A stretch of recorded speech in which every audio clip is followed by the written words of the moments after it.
तो ये जो शॉर्ट टर्म ट्रेजरी बिल्स थे और लॉन्ग टर्म जी-सेक्स थे, इनको सरकार मार्केट में उतारती थी, लोग इनको खरीदते थे, सरकार के पास पैसा आता था। अब पहले क्या था, 90s की बात बता रहा हूँ, 1990s में और 2000 के शुरुआती ईयर्स में, कि ज्यादातर जो ट्रेजरी बिल्स और गवर्नमेंट सिक्योरिटीज सरकार मार्केट में उतारती थी, उसको आरबीआई को खरीदना पड़ता था। आरबीआई के ऊपर प्रेशराइज करती थी सरकार की इनको खरीदो। तो आरबीआई जब इन पर्टिकुलर ट्रेजरी बिल्स और गवर्नमेंट सिक्योरिटीज को खरीदता था, तो ऑब्वियस बात है आरबीआई फिर सरकार को पैसा देगा। इसी पैसे को बोला जाता था मॉनेटाइज्ड बेनिफिट्स। मतलब ओवरऑल चूंकि आरबीआई को सरकार ओन करती थी, तो सरकार आरबीआई को प्रेशराइज करती थी कि हम जो ट्रेजरी बिल्स उतार रहे हैं और हम जो आपका ये गवर्नमेंट सिक्योरिटीज इशू कर रहे हैं, इसको तुम खरीदो। तो आरबीआई के ऊपर एक प्राइमरी रिस्पॉन्सिबिलिटी आ गई कि ट्रेजरी बिल्स खरीदना जरूरी हो गया था। किसके लिए? आरबीआई के लिए।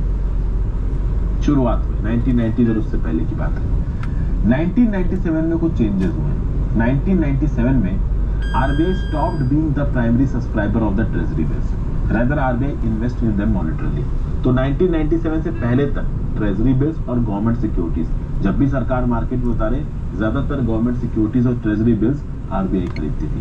1997 में आरबीआई ने, अगर अभी तक आप ये नहीं सोच पाए हैं कि एस्ट्रोलॉजी के इस वेबिनार में आपको आना है या नहीं आना, तो मैं 3 बातें आपको बता रहा हूँ। इनको सुनकर आपका मन जरूर बन जाएगा। पहला, अगर आप एस्ट्रोलॉजी सीखते हैं तो अपनी ही नहीं, आपके घर में जितने भी मेंबर्स हैं उनकी प्रॉब्लम भी सॉल्व करने के लिए आप सक्षम हो जाएंगे।